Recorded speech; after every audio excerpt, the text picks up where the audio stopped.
This is intimidating to me. It will only get worse. Sorry, I always have a phobia when I'm in front of a live audience. It's like, my socks aren't long enough. You're going to see way too many parts of anyway. Your ankles are... I guess I should start it off with a tweet. What was on my Twitter feed today? The President of the United States, 9 o'clock this morning. Fascinating to watch people writing books and major articles about me, and yet they know nothing about me and have zero access. Fake news. I think Shockingly, this came, I would say, within minutes of your first interview on television about your book with our friends at Morning Joe. I think it was right after the Today Show. I'm sure he was talking about Hillary Clinton. Of course. Of course. Fascinating to me. Who wouldn't necessarily have access to his campaign. Do you think you know Donald Trump? Yes, I do. I think Donald Trump is somebody that's easy to get to know if you're given enough time to be in the same room as him, or just to observe him for, 510 days straight. What's the first time you had a conversation with him? Oh, God, the first time I had a conversation with him was, a full conversation, was the day I sat down with him to do that interview back in So that July was at that first 2015. Interview. Now, I remember that day very vividly. I know, because you met me for coffee, and you said, hey, listen, he's going to go after you. And I said, all right. Yeah, little did we know. But so your first conversation before the lights go on or when you're prepping, what'd you make of him? Well, the first thing he did was he sauntered in. Donald Trump has a way of walking. He just kind of glides in, and the suits, the jacket flaps just kind of flap around him, and he's got an entourage all the time. And he sits down, and the first thing he does is he adjusts his jacket, and he looks at the camera, and he wants to see what he looks like. Well, first he wanted a photo with me. That was interesting. Or I assumed that I wanted a photo with him. But he wanted to see how he looked, and that's normal. I mean, everyone wants to see how they look in an interview. I didn't really think much of that. But the first way he really addressed me was he sat down, he looked at me, and he said, you know, my whole life has been a win, don't you? And I said, oh, okay. I don't know how you respond to that. What are you supposed to say? Congratulations, I guess. That was the first time we had a talk, but it was not the first time that I realized he knew who I was. The first time that happened was the very first time I was in the same physical vicinity as him, and that was June 30th, 2015. It was the day that NBC assigned me to Donald Trump's campaign. I drove myself up to New Hampshire to cover this rally he had, and it was like a 200-person rally around a backyard pool, not the Donald Trump rally that everybody got to know. And I was standing there in the rain, tweeting what he was saying and trying to figure out what exactly he was and how he fit into things and what in the world I was doing there, because I had no reason to be there. And I heard my name. Katy Tur, you're not paying attention to me.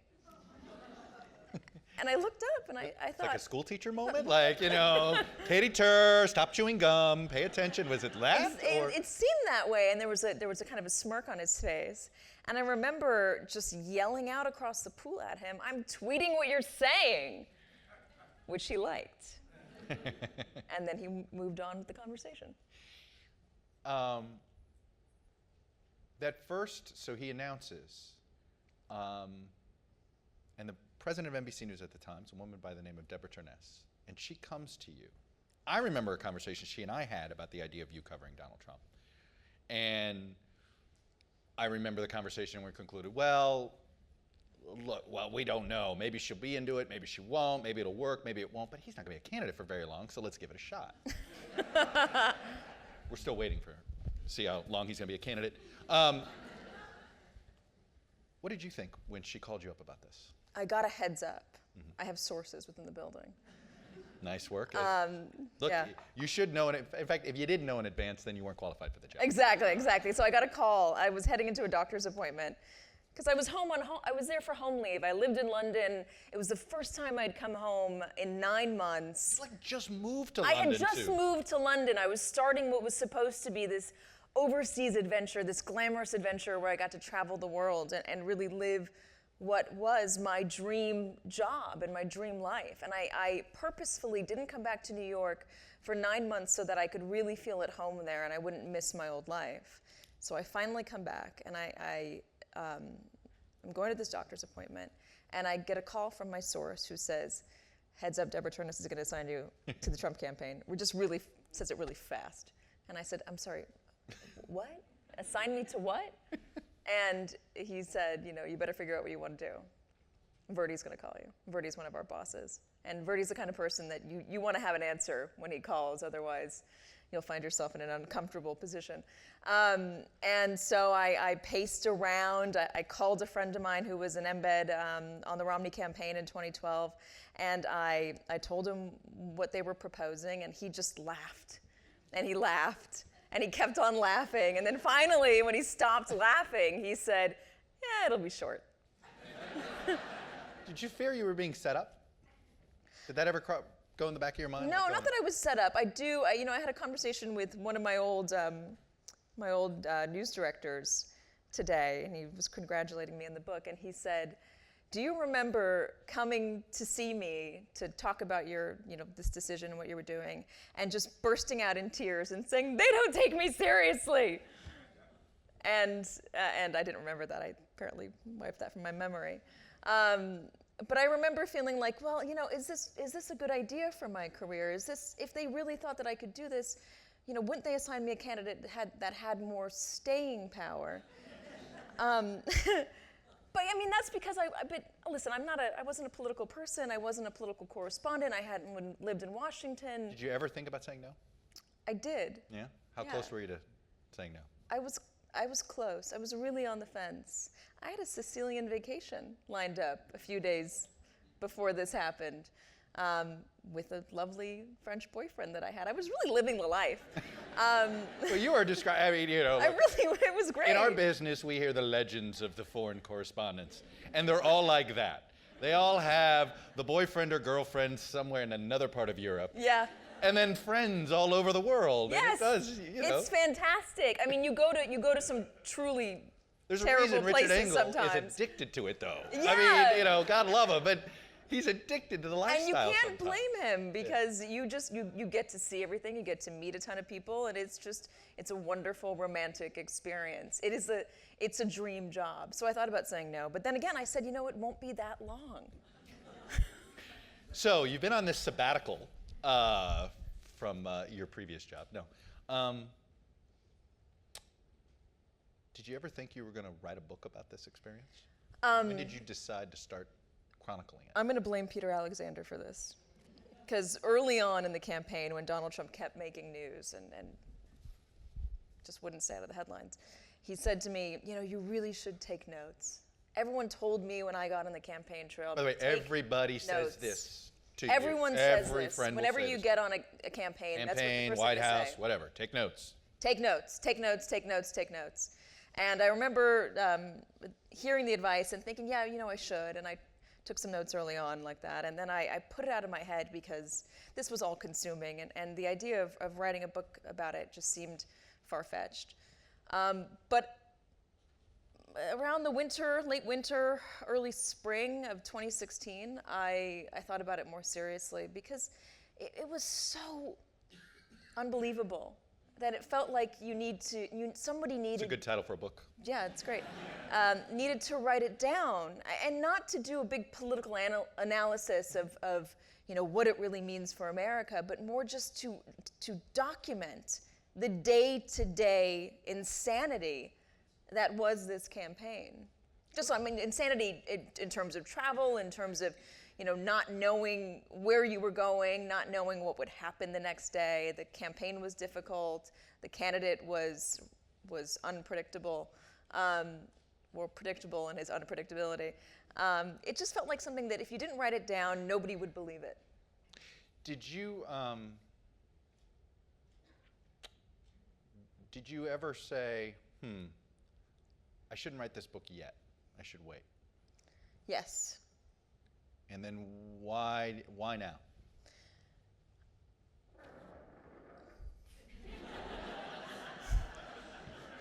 That's either Putin or Trump. I don't know, one or the other. So the ceiling's going to rip open and we're going to get struck down by lightning.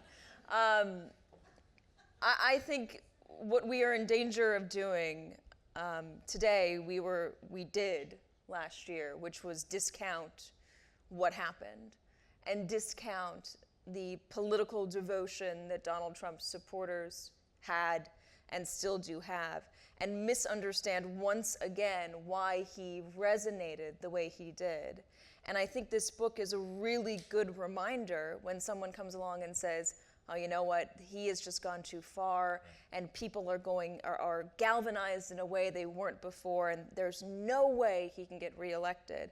And we'll just broad brush discount everything, everybody that supported him. I think it's a good reminder, hey, remember all of the things that happened. I'm sure you can't remember a good portion of them. He went after the Pope. Yeah. I forgot about that until I started writing. He may do it again. He might do it again. And it needed to be put down in writing that this was something unlike anyone had ever seen, and it was something that is important to try to understand. What do you want them to get out of the book? What do you want them to are they learning about Donald Trump, the individual? Are they learning about what it's like to be a network correspondent? What it's like to be a member of the media in this polarized age? What are the lessons you're hoping, or the wisdom you're trying to share with them? I think it's all of the above. Yeah. You're going to get everything in this book. This is not, again, it's not political analysis. This is not a deep dive into, the makings of Donald Trump. We get that every single day in a really well done way from the Washington Post and the New York Times and the Wall Street Journal and NBC News and CBS and ABC and everybody, and CNN. This is not that book. This is a book that shows you what it is like for a journalist to face down somebody who is attacking the Fourth Estate, attacking the institution, what I think is one of the most important institutions in our country. We hold power accountable. Without us, it would just be propaganda. It's important.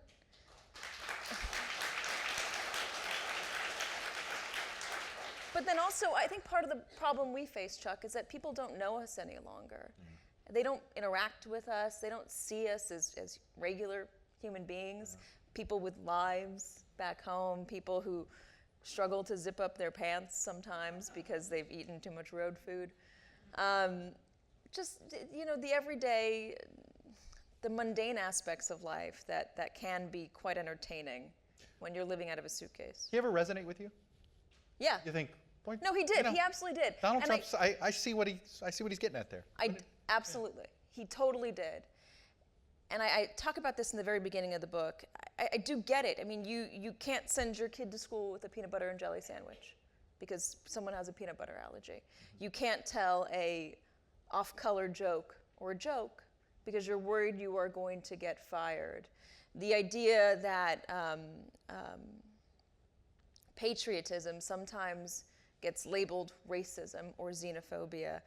We went to towns and we saw main streets that were, if not boarded up, just very empty and desolate. Big box corporations have taken over. There aren't kids riding their bikes around town. There aren't young families. There are just places that didn't seem as vibrant as we remembered America to be. And I think people who looked around and they saw that and they felt like they were screaming at the top of their lungs in a room full of people wearing earplugs, looked at Donald Trump and said, what do I have to lose? He used to say that. What do you have to lose? He would say that. Yeah, he would say that. Let's talk about the first time. You talked about that first rally in New Hampshire, which was not like the rallies we've all come to know and fear. Sorry, I mean, that climate, I parachuted in. I didn't have to I got to parachute in to do the backstage interview or the backstage this. Yeah. I remember one time he said, why don't you come out? And I'm like, First of all, God only knows what he'll say about you in the interview. That's like, you don't want to be a spectacle. I have an idea. Oh, me too. But when was this first time when you felt him move the crowd against the media, where you saw that feeling, and perhaps it was when they put the media physically in the middle of the rally. That was in Grand Rapids. Yeah, when did that first start? Let's start with that. When did the first time that the Trump campaign decided to make the media pen almost like the centerpiece of the audience? I don't know when the exact first time was, because we were always somewhat in the center, if not, It's usually in the back. It's in the back, but these were really large places. Right. We were in Grand Rapids, Michigan, though, and this is the time when I think I felt it most acutely. Other than the Muslim Ban Day, we can get into that. But Grand Rapids, Michigan, this was December of 2015. We are in I think it's like an 8,000 person arena, sports arena.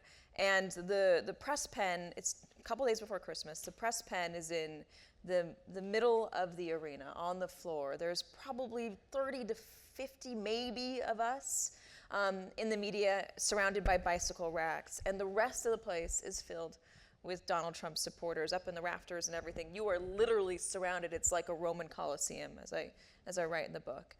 And Donald Trump is up on stage, and this is around the time that Putin called him, he thought he called him a genius. He really called him something more akin to colorful.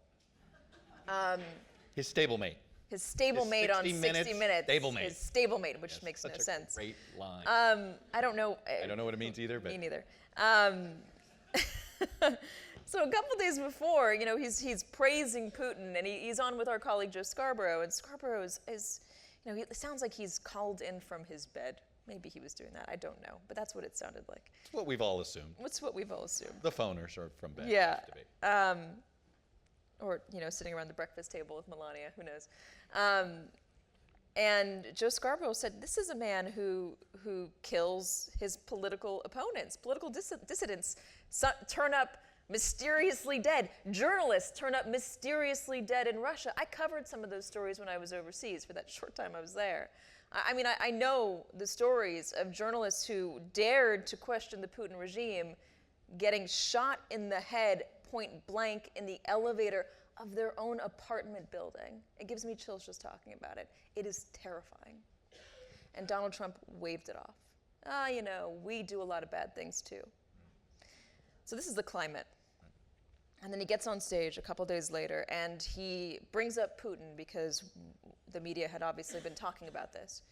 And he says... Great ratings. Yeah. Don't forget that. Yeah. And he says something like, they think that I would kill journalists. I wouldn't kill journalists. But then he pauses for dramatic effect and does this bit of a wink.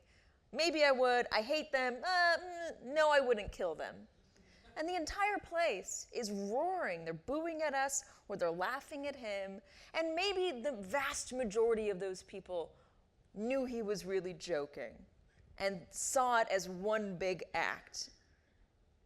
But it only takes one person to not take it that way and to take it a step further and to feel like part of their problems are because we are against him. To climb those bicycle racks. Maybe they're not going to do it while Secret Service is in the room, but once he leaves, they leave. And suddenly the press is all alone.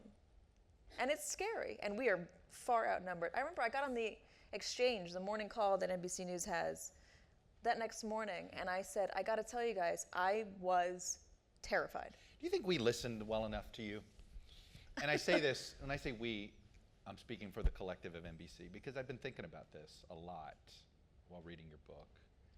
And obviously, how we covered him as candidate Trump. When I say we, the collective we here, not one individual network, but the collective we. We've all gotten a lot of criticisms, too rally focused, there's a lot of, and we can get into that. But do you think we in New York and Washington fully appreciated what was happening in these rallies at the time? And when do you finally think we got the message?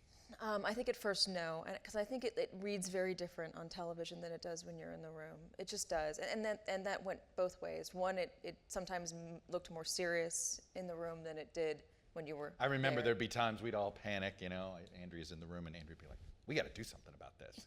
And then Katy would say, it's okay. No. Or there are times where he was very clearly joking. There was a time when we were outside of DC and there was a baby crying and he said, get the baby out. It was very clearly a joke. Right. But on TV it didn't necessarily read that way. And it lit up like wildfire. On the other side, sometimes the room felt much more threatening than it did on television. NBC figured it out, and so did all the other networks when they should have. And a lot of us had security on the campaign trail, which is, I guess, extraordinarily unusual. It's beyond extraordinarily unusual. I mean, this is not Secret Service putting an extra agent on the press pen. This was news organizations hiring separate security guards. Armed security guards. These were former Secret Service agents who would come with us wherever we went. And we got to know them really well. They're all incredible guys. And some women as well. And they would stand outside of the rallies with us and just keep an eye on things. They would stand outside of Trump Tower with us. I mean, if any of you happened to walk by Trump Tower and say hi to anyone in the media while we were standing out there, a lot, and you felt like some guy was trying to push you away, it was one of our security members because there was a real concern.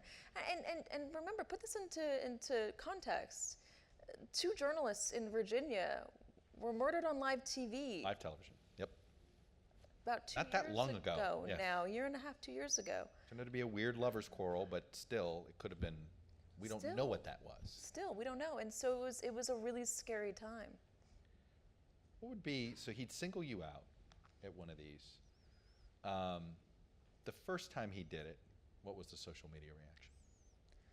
I mean, he did it so many times before anyone paid any attention. But the first time that people actually, I think, really noticed it was the Muslim ban day. Mm-hmm.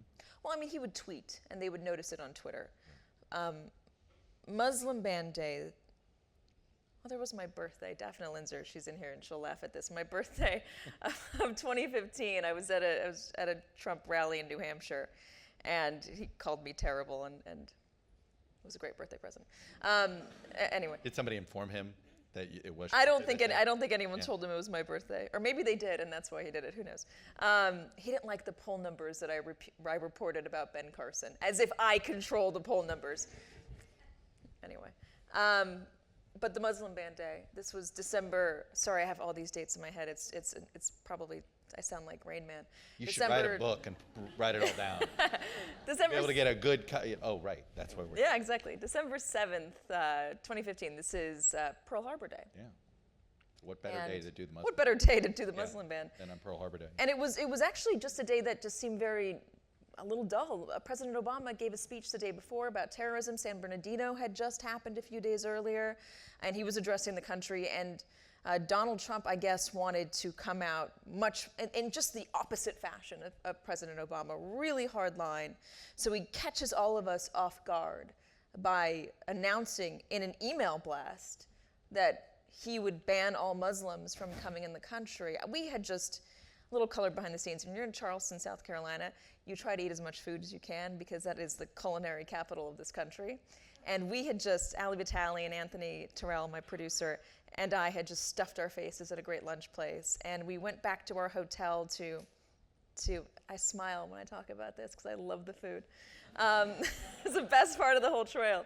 We went back to the hotel to... Not an accident, by the way, just a quick aside, that the longtime chief political writer of the New York Times was also one of their best food critics. The late Johnny Apple. Trust us, when you're all around the road, you start learning the local. That's what you do. The local haunt, and you certainly think you know what you're talking about better than most food critics. But anyway.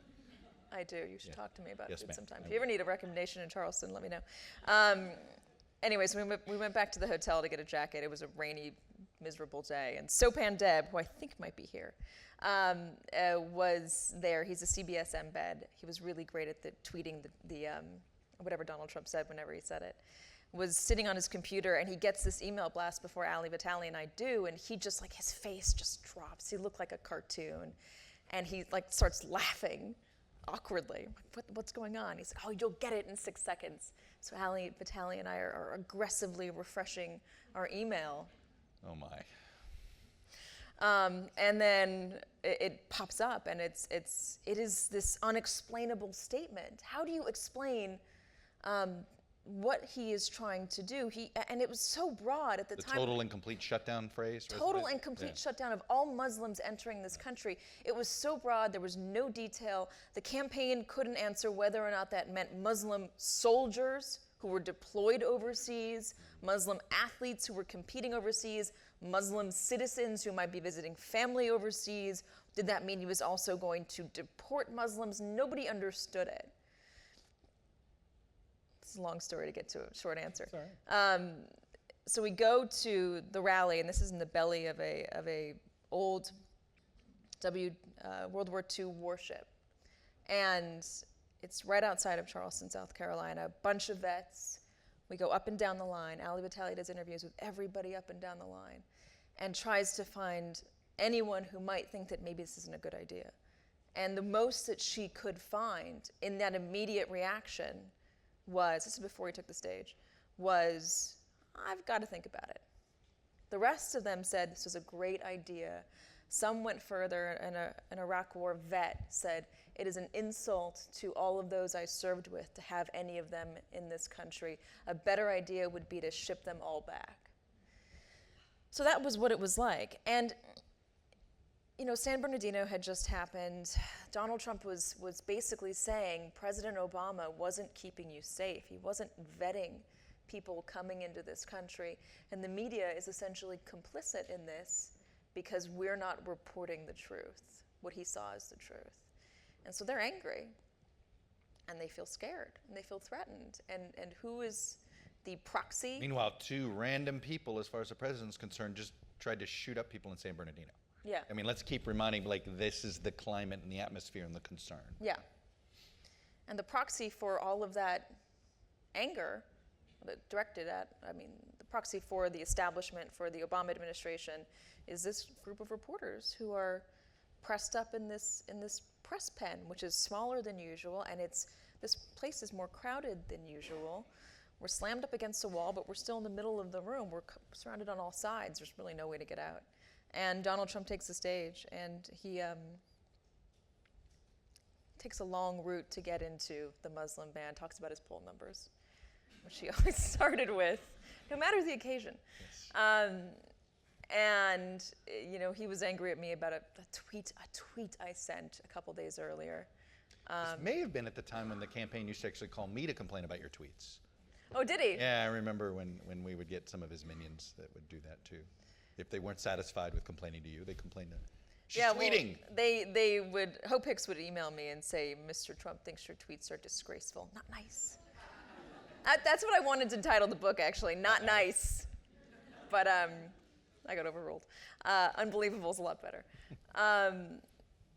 Anyway, she sent me an email a couple days before and said that, and he sent off these tweets saying that I should get fired, Soap and Deb as well. And, the waves of insults. You know what it's like when Donald Trump tweets you. Mm-hmm. When Donald Trump tweets you, it's like he awakens this. It unleashes, I guess what I'm trying to get at here and try to get you to share here, because it's very hard to share sometimes. It unleashes some demons. People were saying things to me that I didn't know that people would say in the English language. Yeah, saying things that I couldn't believe, but also threatening my life. There's one in particular that I'm thinking of, we should kill them all, let's start with Katy Tur. By the way, I heard people gasp. That wasn't the first time you got a death threat. How many death threats? How often? I don't know. Right. You can't keep track of how many times. How many have you gotten? But that's the thing. Right now, in this era, I don't have a hard number.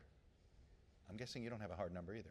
No, and you couldn't possibly have one because you couldn't scroll through the messages you get. And people would send things to my office that were questionable. Somebody sent me a dozen roses, which maybe was nice, I don't know. But the card was, there will be a day. Well, no idea what that means. It terrified me. So it unleashes this anger. So I was already feeling it. And I was keeping a low profile that day because I just felt like after he called me out, I don't want to be the most visible person out there. And so I sat down on the press riser to, I don't want to say hide, but just keep a low profile. Right. And I'm taking notes, and it's like the theme. And then I heard my name. And he's saying, little Katy, she's back there. Not just Katy Tur's a liar. Katy Tur, she's back there, pointed at me. And the whole place was just alive with anger. Men were standing on their chairs, just yelling at me. And one woman booing. I saw one woman to my left, an older woman, and she just looked horrified on my behalf. And my phone again starts buzzing. But you know, what do you do? What do you do in that situation? You put it aside. You don't run out there, screaming, I'm scared. That's not going to help you. So I smiled and I waved. Right. I really didn't know what else to do. Yeah. And I just got on with it. And then he announced the Muslim ban, and I did a couple hits for Chris Matthews and then Chris Hayes. And then, the room started to empty, and one of Trump's staffers shooed away people that were lingering around the press pen, and then pointed out, said, these two guys are going to walk you to your car. And it was 2 Secret Service agents. So it's Trump staffers. It was one Trump staffer. What was actually worried about your safety? Yeah. I don't know if this extended to anybody else in the campaign, but this one person. But there was some awareness somewhere in the campaign that, wait, this may have gone too far. Yeah.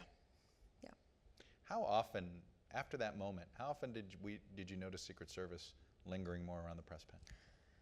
They were. I don't know if they posted an extra person. They might have. It always felt like they did. It felt like there was increased. It did. It felt like there was increased security around the press pen. It died down after that a little bit. It got a little less aggressive and in your face. But in the middle of the primaries, and then certainly during the general election, it got really tough again. It got really angry, and there were points when the media would walk into these rallies, these 10,000-person rallies, and this was when we would all come in together because there was a press plane and everybody arrived together. They would see it like so a they would group, see us all like walk a parade. in. Yeah, and they would scream, "Drop dead media." Or CNN sucks. CNN sucks, yeah. Friends at CNN took the brunt of this a little bit more they than really all of us. did, and in many ways. But they kept doing their jobs, which is exactly what you do. How did you compartmentalize? I don't know. I grew up in the family that covered the news for a living. My parents were helicopter journalists, and they did some pretty serious journalism. So basically, in you're Los trying to do Angeles. journalism and fly helicopter. Yeah, I would say that you got to have a steady. My mom would hang. She never gets any credit, and I feel bad because my dad is this larger than life personality, and he was the voice, and he was just he was really good at live reporting. But my mom would literally, they're both amazing. My mom would literally hang out of the helicopter. She was that journalist? I would see Yeah. that. Like hold on and like have a She had a camera, too? harness, this yellow harness or God. beige harness that you attached to the helicopter, and she'd hang out. The helicopter skids would be here, and there would just be a free fall. And she had a beta cam on her shoulder. It was like a 50-pound beta cam, something like that. When did you notice that your parents were risking their lives every day? I to didn't. do I didn't journalism? until I was an adult, because it just seemed so normal. I did not until I was adult, because that's just what they did. Right. But anyway, they covered the LA riots, and this was the beating of Reginald Denny. They were the ones that caught this on camera. The guy that got pulled from the red gravel truck and beaten to within an inch of his life by gang members in Los Angeles, and the police were just gone. The police had abandoned the city, and they were shooting at the helicopter. They found bullet damage. My parents said they found bullet damage in the engine blades, which could have taken that thing down. Right. My mom says she found bullet damage in the battery beneath her seat. There was a battery underneath her seat. It's hard to even comprehend now. But anyway, after that, they got a lot of death Now you're threats. thinking, geez, in Donald Trump land, there was no bullets. Yeah, You well, know? yeah. Yeah. They got death threats. So it seems like that was what you do when you're a journalist. You deal with this stuff to get the story out. How would you tell people you kept your impartiality? I just put it aside. You don't think about it every day. If you think about it every day, how would you get out of bed? Just put it aside. It's easy to say, but it is hard. part of it was just the sheer exhaustion of running around. You just don't have time to think about anything else. And he's constantly making news. There's stories that are breaking every day. Maggie Haberman's got a scoop every 4 seconds. You're trying to keep up with her. It's almost impossible. I mean, I don't think she sleeps. I thought about starting a hashtag, go to sleep Maggie, because I would go to sleep, and I slept like 4 hours a night. I would go to sleep and she would be tweeting. I would wake up. You know what that meant. And she would be tweeting. Right. Hey, Haberman's reporting this. What do you got, Katy? She's an incredible woman. Also the child of another journalist. Exactly. We're sick people. Yes. We breed other journalists. Been bred to be journalists. Anyway, so you had so much to do every day. You had so much to do and that you couldn't think about it. How much do you think your gender played a role in the meanness that candidate Trump leveled at you? And look, and you mentioned the soap and Debs in the room, which I think is something. It's not like he didn't spare male journalists. No, he called Tom Yamas a sleaze. That's right. But I'm sorry, it's not. I could see it here, well, he works for ABC now instead of NBC. I'm kidding, Tom. No, he was an embed for NBC. So, ABC has to hire their best journalists from NBC. That's what Oh. You get competitive. We are very competitive. But it does seem different in how he treats women journalists. He goes after everybody. You could say that he uses different words for women journalists. He goes after women journalists a little bit more relentlessly. You could argue that. His supporters certainly treat women a little bit differently. Talk about that. I don't think that any male journalist was called the CUNT, both on Twitter and in real life. I don't think any of my male counterparts got called a bimbo. I don't think they got cut down in the same way that I got cut down by the supporters, by the online harassment. But that's nothing new. I mean, women in any field are cut down in different ways than this men election are. felt different because we had the possibility of electing the first woman president. And that's what's so Did that fascinating. add to But this that's weird so vibe? Fascinating about Donald Trump. I'll answer that question second. Yes, ma'am. About Donald Trump. Instead of doing what any other candidate might do, which is be somewhat careful or deferential to this idea that he's running after a woman, he does this with everything you can criticize him for. He runs right into it. He runs to controversy. He I've always said this. runs to controversy. If there's he's like a moth to a flame. Isn't Yeah, I'm running against a woman. She's only here because she's a woman. He says exactly the thing that you would never say. And it works for him. It worked for him. What was the other question? No, I mean, it is, I get it. Do you feel as if the fact that it was a campaign between a woman nominee, that the criticism was even harder on you? Potentially. But Did you feel that, or you don't know? I don't know, because I haven't covered another political campaign, so I don't have anything to measure it against. By the way, I don't know how we're ever going to get you to cover a conventional campaign. I mean, they're not nice. like this.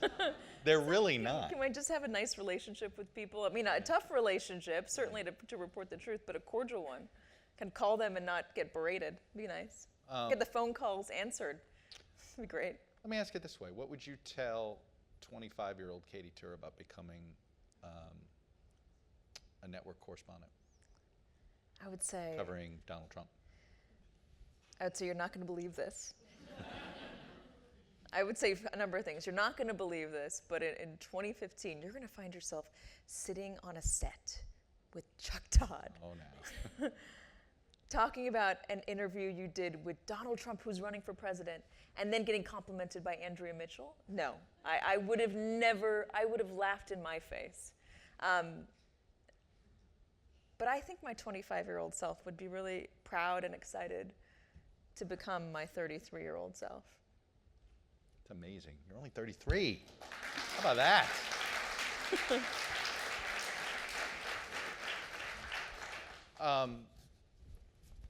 You have a candidate that you're covering that is whipping up crowds against the press. At the same time, part of your job is not to cover the candidate, just the candidate. Part of your job is to also cover the people. Yeah. That is appealing to him. how much harder was it to have those conversations? You're doing the voter conversations that you want to have. Like, what is it? What motivated you to come here? I can't believe you stood in line 3 hours. It's like 20 to below zero here. Why did you do this? Did it make those conversations harder? Did these people want to talk to you more, talk to you less? It was or mixed. Those interactions? Some wanted to talk to me less.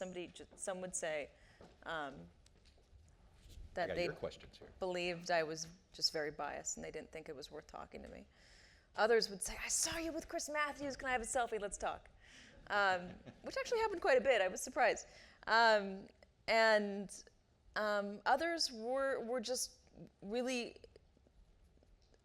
open to explaining why they did support him. I found it, yes, some days were harder than others. But on the whole, it was really fascinating to hear what they saw in him and why they believed in him, and to try and understand the phenomena. I don't think anybody really understands what happened in 2016. I think if anybody comes to you and says, here's how it all went down, and here's why Donald Trump was elected, I've got a bridge I can sell you. Yeah. Is that how it goes? It's bad. Sure. Yeah, sure. I don't think anyone really knows. Or a tower that I can lend my name to for you to build. Oh yeah, that works. Yeah. I don't think anyone really fully understands it, and I think it will take a lot of time for us to really comprehend the full picture of it.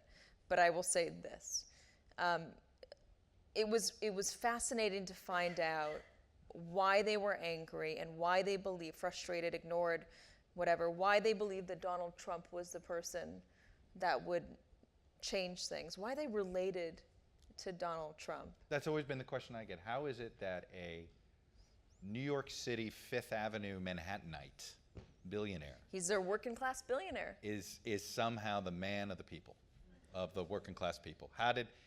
What would they say to you? What were the standard responses? Because we'd all ask them these questions. He understands me. He sees me. He's talking about what I want him to talk about. He sounds like me. He's not afraid. He says what I can't. That was my always favorite. Say. He says what I can't. He never backs down. He never backs down. I love to see you guys squirm, the media. All politicians are liars. Donald Trump has flaws, but at least he's not a liar. They would say that. They would say that. Some said it with less of a straight face. Right. But it is also important to remember that it's not like the media had some magic bullet, some silver bullet. If we said the right thing, the right time, enough, that Donald Trump supporters would be convinced not to vote for him. That's a ludicrous idea. We reported. We're not here to tell people how to vote. No, we're not going to. People forget this about journalists. You were not there to tell anybody how to vote. No, and I'm not there to convince anybody to vote a certain way. I'm there to, and you're there, and journalists are there to tell you what is happening and what we see, and to put it in context, and to hold them accountable for the things they say, to talk about the policy they may or may not have. What didn't we see in time? What didn't we see about the Trump phenomenon that you saw? And if you could travel back in time and pound it in our head, this was the moment. This is what I was seeing, guys. They made their decision early, way before any of us expected them to. He went after John McCain.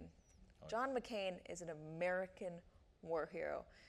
Regardless, you don't go after vets. You don't go after people who served in the military. A Republican primary in Iowa. You don't. Like it just I hate to say it, of all places, the heartbed of the heart. This is when you say the heartland of America, Iowa is the first thing you think of. Sorry, Illinois. Especially when you haven't served or yourself. Ohio, or Nebraska. Yeah. And he did. And I was on a phone call with a senior member of the Republican National Committee right after this happened, and the person was just hammering in my head. This will never stand. American voters will never accept this. He is done. Is this a member of the RNC that became White House press secretary? Because that guy also told me that Hillary Clinton was going to win 350 electoral votes the day before the election. So anyway, is it that guy? I don't reveal my sources. That's interesting, though. Oh, it's Can we my talk favorite about that? anecdote. It's my favorite anecdote on that one.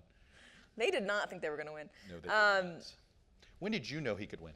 When he did that, and his poll numbers went up, I just What, the McCain thing? Yeah, but I mean, I wasn't listening to myself back then. What the heck did I know? What the heck did I know? I turned on the television, and everybody who's done this for longer than I have, who is much smarter than me, was saying this could never happen. So I believed what I was hearing on television. First mistake. Fake news. But I think we should have paid a lot more attention back in December and back in January. Certainly South Carolina, when we saw the exit polls out of South Carolina that said people had made up their minds a long time ago. Didn't matter what he said after that. What I'm gonna get to your questions, but what's his most redeeming quality? He is charming. And he can be very nice. He can be very fun to talk to.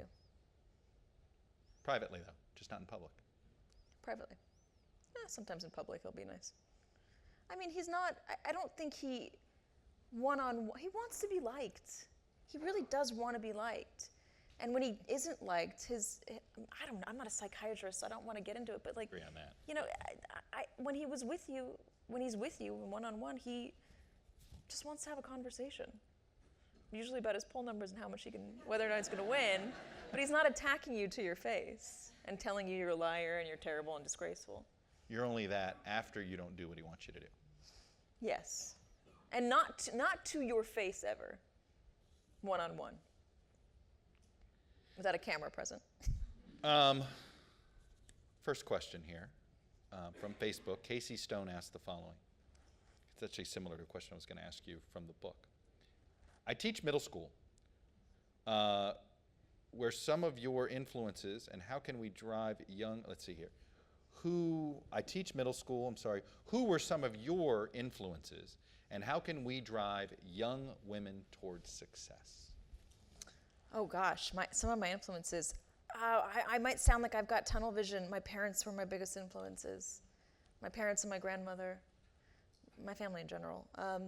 My parents are remarkable people. They did remarkable things in journalism. Was there ever a question about you going into journalism? Oh, I hated it. I did not want to do it. No, there's no way in hell. So there was no way in hell. My dad would put a camera in my face and I would run in the opposite direction. I hated it. All right, when did that flip? I was going to be a doctor. I was going to be a lawyer, but I got weeded out in chemistry. I'm terrible at math. I was a philosophy major in college, thinking that I could use it to take the LSAT. And then I was sitting in a counselor's office one day, and they're like, well, this is what you need to get into UCLA, and it's this much schooling. And I was like, oh, God. No, I'm done. And I was, the story goes, I was driving back to UCSB from Los Angeles with my college boyfriend at the time, and there was a fire in Malibu, and my dad had made me he had always made me press passes. It was like silly ones when I was a kid, but when I got older, he took my grandmother's in the business, my grandmother's press pass. She had passed away, but he just, years earlier, he pasted my picture over hers. It was Katy Tur. He pasted my picture over hers and just left the Y in her name and then relaminated it, the LA Sheriff's press pass. And anyway, I used it. It's probably not a good idea to do that. Don't do that. I think it's a felony. There's a statute of limitations on these things, right? The sheriff's office, it's state law. Yeah, law, right? okay. Yeah, Can I get pardoned for that? Anyway, I got into a fire and I just was hooked. I thought, what am I doing? I wanted to see the world. I want to chase news. I want to be the center of the action. You write this in your book, and I want you to expand on it. We really have to start teaching journalism in elementary school. People don't even understand the basics of what we do anymore. What do you mean by that? I don't think we teach journalism early enough. I think people need to Is it journalism? Is it civics? What is it? I think it's civics. I think it's how does democracy work, number one. Number two, the history of democracy and the history of the press would be great. Awesome poll numbers today. 26% of the country can name all three branches of government. Oh. 33% really? couldn't name any of them. And then either one or two, yeah. So yes, civics. So obviously we need some civics lessons there, yes. But also the role of a free press, how we do our jobs, the gathering of sources, how you confirm things. That would be great. And also how to be a discerning consumer. And I think that's one of the most difficult challenges that just American voters or voters, period, around the world face today is you can pull up a website and it's abc.co. It looks like ABC News. Yeah, they had a bad one that some Russia fake news thing had a really good ABC News logo that they stole. It looks with an address and just everything. Yeah. like it. But if you read it, it doesn't feel right. There's something off. And I wonder how hard that is. I mean, it feels off to me because I do this every day and things weren't attributed correctly and it was just, it read like an opinion But we know the piece. rules of how attribution works and all this stuff. Yeah. How can we expect the average consumer to know We about this stuff? cannot. Yeah. And that's why I think it's important to teach it early on. I don't know, maybe we can go have fairs around the country, you and me, Chuck. There you go. Well, did you ever get in that conversation with some Trump voters? And they would say, you know, you guys are lying about this. Yes. Did you ever have like... Yes, of course. And how would those interactions go? I'd try to explain how it works, and I'd say, you know, this is not just us making up sources. It's not just us making up the news. I mean, if I say something that's incorrect, willfully say something that is incorrect, I lose my job. It's done. I'm over. Bye. We had a high-profile example of how we punish people in our business. I mean, I hate to say, our business has made examples of people, and it seems like the public still doesn't believe that we will get fired if we're not truthful. There seems to be this pervasive idea that there is some suit on high who's telling us what to do and what to believe, and that we're all secretly... The real thing is that the suit on high is not paying enough attention to us. That's what we think. I'm kidding. But yeah, I tried to explain, you know, we have to get two sources for things, unless it's an extraordinarily high-level source. But even then, you got to get a second source. And it runs through standards. It runs through legal. It runs through people You're just who are saying much things. smarter. No.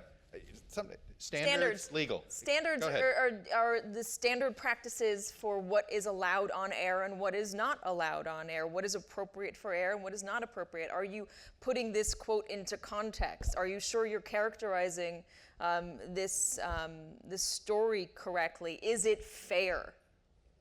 Do you have both sides? Or 3 sides or 4 sides or 5 sides, whatever it is. Legal, are we going to get sued for this? You got to go through all these many levels. Then you got to go to someone like Daphne Linzer, who will say, no, this is not going on the air. Someone above you. And it's difficult. You just can't just walk up and say whatever you want on television. Because this came from your number one fan, I have to ask. Oh. Person claims they're number one. Is it my mom? Says mom or Matt? I haven't decided here. I guess it's Matt. Sorry, not mom. Do you miss being in the field? I do. I would be lying if I didn't miss it. I look longingly at it. I've certainly, in a weird way, I was looking longingly at hurricane coverage and saying, God, it'd be nice to get blown around the wind. Man, I've never had that longing feel. You haven't? When you go through one, you don't want to ever do it again. I used to chase storms for the Weather Channel. Yeah. I chased tornadoes. And yeah, I'm from Los Angeles. We don't have weather in Los Angeles. It barely rains, unless it's an El Nino year.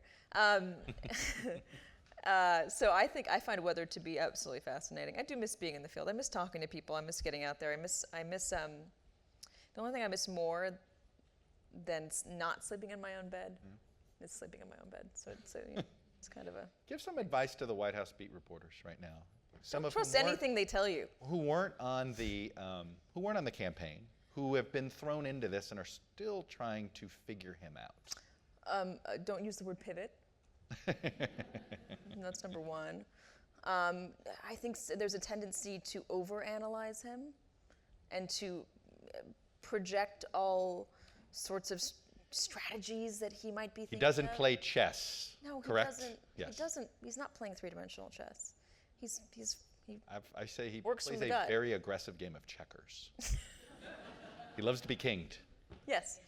And then I just wouldn't trust anything they say. And they've proven over and over again that they are not so good at telling the truth or the full truth about any situation. What's coming that is so predictable to you, and yet we're a bit in denial about what's coming and how his presidency is going? I don't think that support base breaks. And I don't even think I am wary to say there's this idea that if he doesn't deliver on his promises, that he will be sunk. Maybe. But I'm wary of that, and I told this story on your show today. Yeah, I was going to share. Go ahead. I email wrote that about I it sent in the New York Times. That was a cool thing, having your byline in the New York Times. It was really cool. Look, if you're going to be in charge of fake news, you want to be in the chief fake news newspaper. That's right. Right? I mean. But the story was, I was talking to a man outside of a rally, I believe it was Ohio, and I said, why do you like Donald Trump so much? And the man told me, because he's going to build a wall. And I said, what if he doesn't build a wall? It's okay, I trust his judgment. So Katy told this on the show today. And Katy will tell you this. We all in journalism, we acquire pen pals. Yeah. Okay? And they will be, sometimes they start out as just terrible critics, but maybe you shame them in their language and they literally apologize and then you start a dialogue. And I've acquired quite a few people like this. Drives my wife crazy, I think. But one of my pen pals heard her today and we were talking about the Trump in Congress, and I forwarded this to Katy, but let me read it because I thought it encapsulates this as well. The problem isn't Trump. It's not a senator or even a representative. It's not an R and it's not a D. It's Congress and their refusal to work together. Trump will work with R or D. It doesn't matter to him. He's not a D, he's not an R, and that's why the American public put him in office and will keep him there in 2020. Congress better figure out that they're the problem and they better do it pretty quick. Trump puts country before party because party doesn't matter and only serves to divide. I don't think he cares about party. I think that's correct. Yeah, I thought this guy understands the Trump movement absolutely better than a lot of people. I think that they believe that Congress is the problem, not President Trump. You don't believe he'll get blamed for No, inability? not by all of us. Because it'll be Congress's fault. No, yeah, exactly. And I have this weird feeling that because he's claimed he's a deal maker and because he doesn't matter who he works with and because he has no allegiance to either party, that at some point Congress is just going to have to start working. I wonder, and then will Donald Trump get the credit for that? I don't know. This is just spitballing ideas that I have in my head sometimes. What's we've talked about some of the tough low moments of covering this campaign. What was the highlight? Covering him. The people that I got to work with. The highlight was, you're not sitting on Meet the Press with you, Chuck. That was. By the way, it should be on Sunday. Yeah. Be sure to tune in, please. It was, and I'm not just saying that because you're sitting here. That was an amazing experience. But what about on the trail? The people that I worked with. Yeah. It was fascinating to see the country, to talk to people, and to learn about this movement that was happening, this historic movement. But the Trump press corps, a group of incredible people: Major Garrett, Carl Cameron, Tom Yamas, Sarah Murray, Jim Acosta. Sarah Murray is one of my best friends, and I got to hang out with her on the trail every day, which was great. And the Embeds, Ali Vitale, my producer Anthony Terrell, Sopan Deb, everybody, they're all really awesome, hardworking, fun people. And it's the sort of thing where you really bond with them in a way that you don't expect. It's like bonding with those folks that you were in your college dormitory with. You're forced to be together. Luckily, we all really liked each other. And then, and you might find this to be trite, but NBC had an incredible team of political journalists on the trail. And we had a good year. We had a really good year. We had a good team. The people: Casey Hunt, Andrea Mitchell, Kristen Welker, Hallie Jackson, Peter Alexander, Kelly O'Donnell. Chris Jansen. Those are some real heavyweights. And we broke a lot of news. And I think we covered it on the TV side better than anybody else did. Mm-hmm. And it was very exciting to be a part of that movement. It was especially exciting to be a part of what was essentially the first female-led politics team in network news history. The candidates, me and Hallie on Donald Trump, Casey, Kristen, and Andrea on Hillary Clinton. What was interesting about that is that internally there wasn't a lot of chatter about this. No. And it was such a outside phenomenon. It was great, but it was like the perfect way you want something. It was like others noticed. We weren't sit there to say, oh, look at us. Aren't we this or aren't we that? Because the decisions weren't made for any reason other than, oh, this person will be good at that. And this person's the best fit for that. I don't think many of us were in the front of the pack either to cover these candidates in the beginning. When you just were spitballing who's gonna cover who. I think I was. Well, I know I wasn't. I think I was low down. I think your great strength in this campaign is something that there's not enough, that I'm always concerned about in political journalism, and I think that you brought something which has been there, done that disease. The biggest problem and the biggest reason why all of us experts, I think, miss this is that, oh yeah, we've been there, done that. You know, we've heard that Ross Perot garbage before. We've heard that Donald Trump stuff before. We've, you know, the older versions of it. Oh, we've seen George Wallace before, and this or that. You're a reminder. Fresh perspectives matter a lot, and I think we benefited because we had more fresh perspective than our competition, and yet we still didn't listen to you soon enough. That's been my biggest takeaway from your book is, God damn it, we didn't listen to her soon enough. Well, now I know. Thank you. No, I mean, I say that because I'm curious, what would you do differently? You got to cover the re-elect. How would you do it differently? I would brush up on all of the stuff that I didn't know. I would go back and brush up on political history. I would like to know more about it than I know at the moment. I'm absorbing, I'm learning, I'm reading, but it's the more you know, the more you don't know. That, and I'd more loudly demand that we do voter-based stories.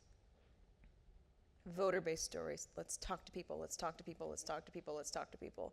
Let's go into these towns and do stories about communities. Let's get local. Let's not just cover the candidate. Let's get out there and let's talk about what's happening on the ground across America. That's how I'd like to do it. You say that every cycle. I know, and I don't know why we don't do it. I don't either. I wish we did. Do you think if we would have discovered the opioid crisis sooner? Yeah. I think we would have seen the frustration a lot sooner. I think if we were out there and going to Michigan, even without a candidate, Wisconsin, Minnesota, I think we would have seen what the Clinton campaign didn't see. Let me ask you this. Which was this turn. What would Hillary Clinton have learned by spending a day in your shoes? I think she would have truly learned what political devotion looks like. That's interesting.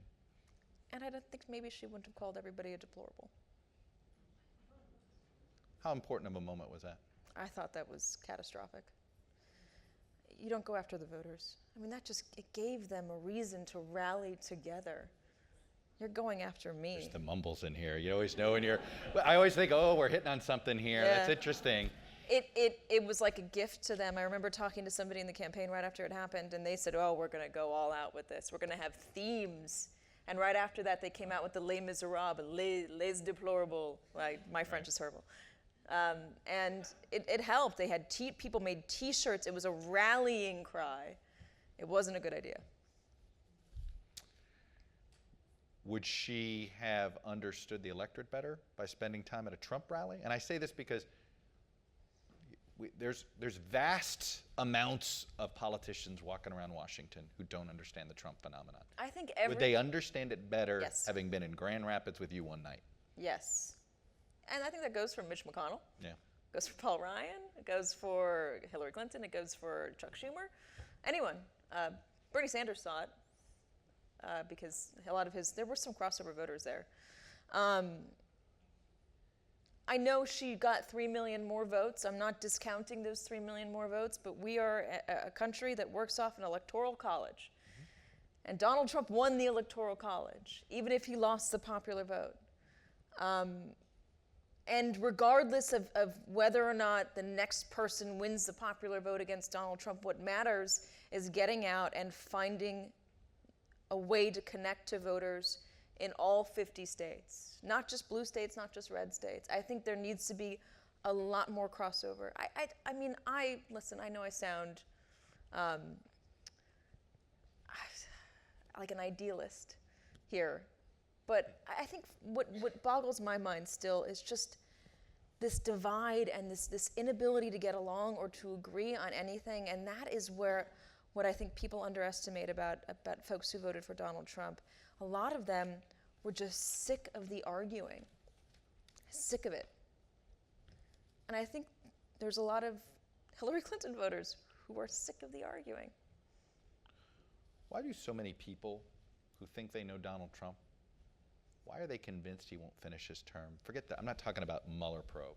But why it was amazing. It's been amazing to me how many people who claim to know him somewhat, why do you think there is this idea that at some point he walks away? Because there's a sense from those who know him that this is not necessarily what he enjoys or wanted to do. There is a sense among some that he wanted to be called president more than he actually wanted to do the job of governing. And the evidence to support that, I mean, there's a lot, but also he's never held elected office. People who want to govern. Right. They do it. They grow up in it. At some point they do it. Donald Trump had none of that. His business was large, but it was the core people in the business. It was a very small business. A lot of it's branding. Mm-hmm. It's not like he owned this multinational company that had hundreds of thousands of employees, direct employees, full-time staff employees. But I wonder if that's like the biggest misread of them all that we've had of him, that he has been more devoted to this than I think anybody ever expected. I think there's an argument to be made for that as well. I think he's also not somebody who, I think if you tell him that he's not going to do something or that he's going to fail, he'll want to prove you wrong. It seems like he's getting a handle of it more and getting his footing more now than in the beginning. Mm-hmm. But this is a question that's very hard for me to answer because as much as I know who Donald Trump is, I'm not in his mind. And this is one of those things that you're not, only he knows that. Maybe Ivanka and Dawn and Eric know that. I don't know it for sure. What do you tell, because there was a version of a question like this, and I'm not going to ask it the way it's in here. No offense to the person that wrote it, and it's not. But I guess I'm going to reword the question this way, which is, what do you tell the voter that is petrified? I know what I say to friends and family who sit there and are just assuming apocalyptic-like results right now. And I'm always like, they're guardrails, they're this or that. What do you say to these? What do you say to a friend and That's family? basically what I say. The cogs of democracy might have been dusty, but you could see them locking into place. The wheels of democracy. I'm terrible at analogies sometimes. And we saw that with the travel ban. There's limitations to executive power. We see that now with Congress saying we're not going to go along with everything you want us to do. John McCain standing up and saying we are an equal branch of government. Mm-hmm. He can't control the press. He cannot control the press. He might want to. I think there are guardrails. He's got the nuclear code, so he doesn't have guardrails for everything. But I don't know if I have the best answer for those who are terrified. Why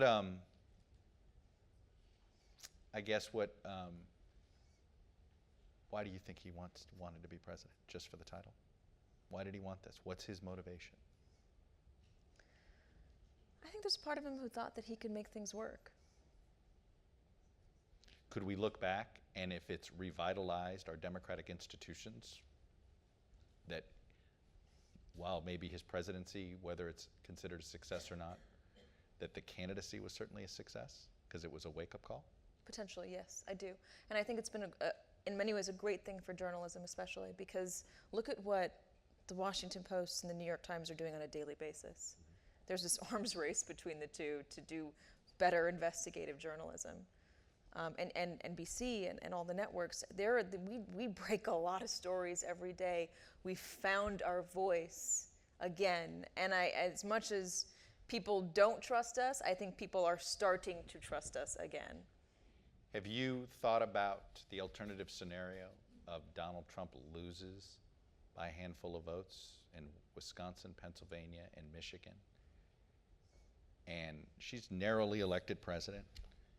How would he have handled losing like that? How would he have handled losing the way Hillary Clinton lost?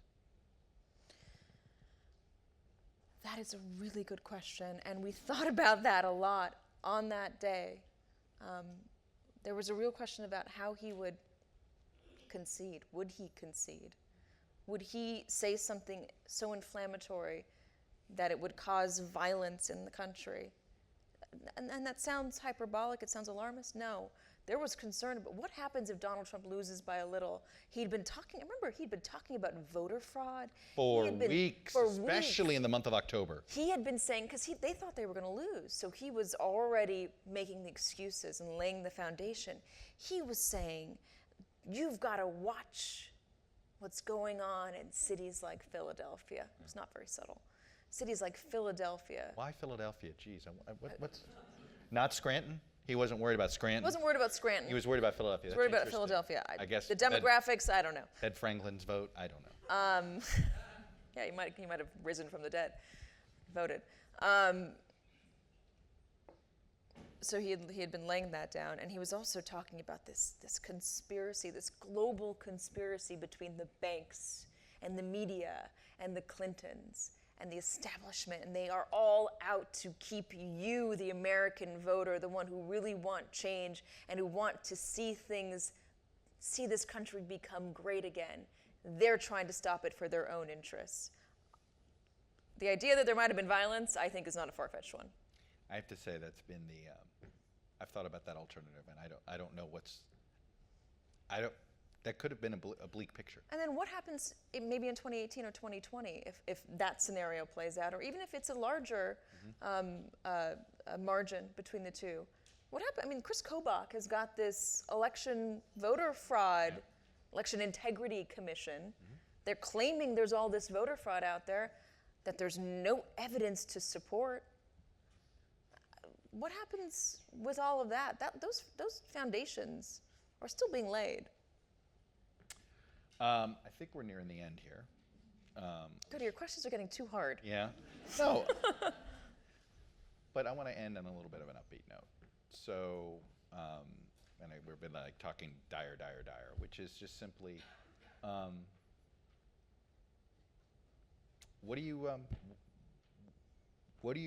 do you want to cover the next campaign besides what you were saying earlier?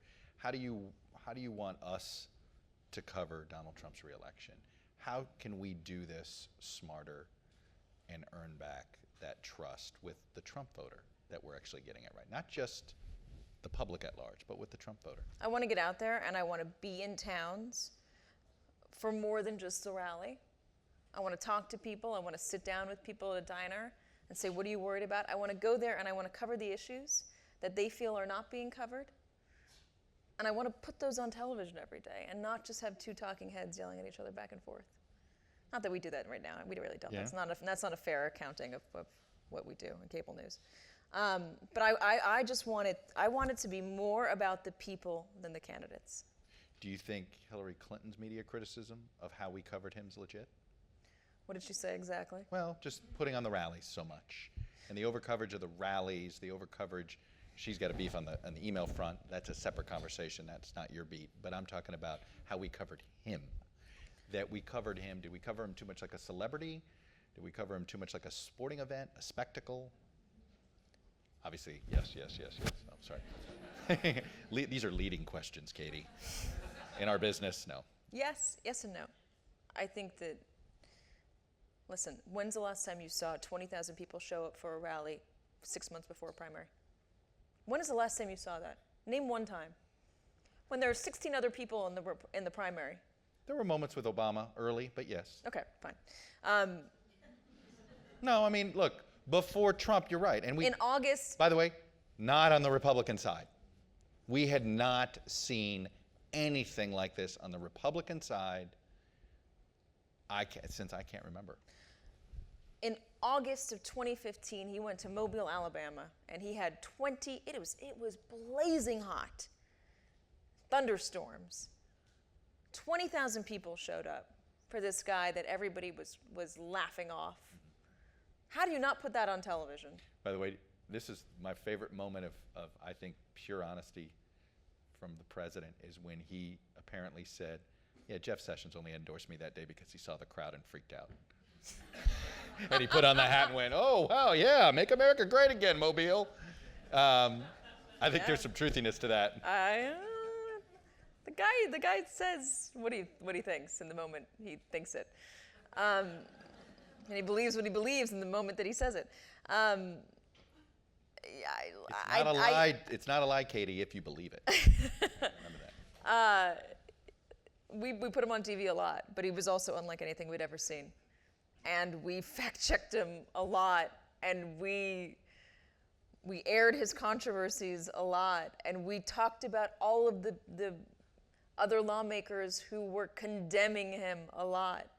We did a lot of those things. I think we covered him accurately, us at NBC at least, but for most of the media, we covered him accurately, we covered him aggressively, and I don't think that us airing... people out there are probably still going to think we were too soft. Maybe. I don't agree. I don't either. I think you can point to a reporter that you thought was too soft. You can point to a publication that you thought was too soft. But en masse, I think there was some incredible journalism done. Look at David Fahrenholt, the Washington Post. Look what he did. He won a Pulitzer, and he deserved it. Right. I don't think us airing Donald Trump on television less would have changed the outcome of the election. That's a myth people are holding on to, looking for someone else to blame. I think if you're doing it, you are going to miss it again. Katy Tur, it's unbelievable. You've had a no.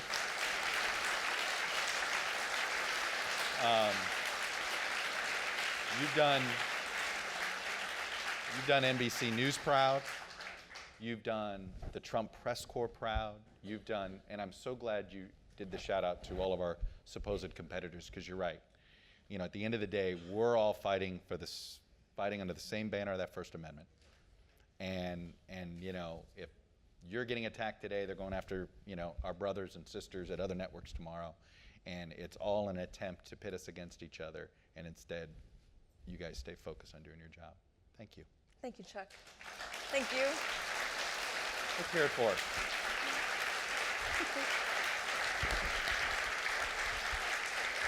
So I guess I don't know. I know she's doing a book signing, so you better have brought your books. And by the way, number 4 on Amazon right now. That's number 4 on all of Amazon. That's not like Amazon this category. All of Amazon. How about that?